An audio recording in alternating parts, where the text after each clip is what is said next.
Welcome to the Learning Pines YouTube. We hope this video helps. In this video, I will explain how to make quinoa cake. First, rinse 1 cup of quinoa very well under cold water. This step is crucial for a great taste. Next, preheat your oven to 350 degrees Fahrenheit and prepare an 8-inch cake pan by greasing it.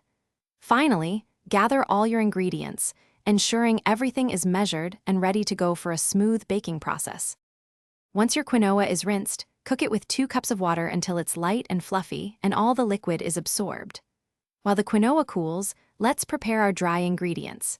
In a large bowl, whisk together 1 1/2 cups of all-purpose flour, 1 teaspoon of baking powder, 1/2 teaspoon of baking soda, and a pinch of salt. This ensures an even distribution for a perfect rise. Now for the wet ingredients. In another bowl, cream together 1/2 cup of softened butter with 1 cup of granulated sugar until it's light and fluffy. Beat in 2 large eggs, one at a time, ensuring each is fully incorporated.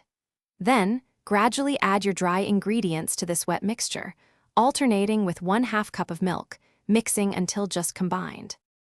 Finally, gently fold the cooled, cooked quinoa into your cake batter. Be careful not to overmix, just combine it.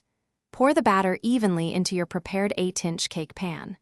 Bake for approximately 30 to 35 minutes or until a toothpick inserted into the center comes out clean.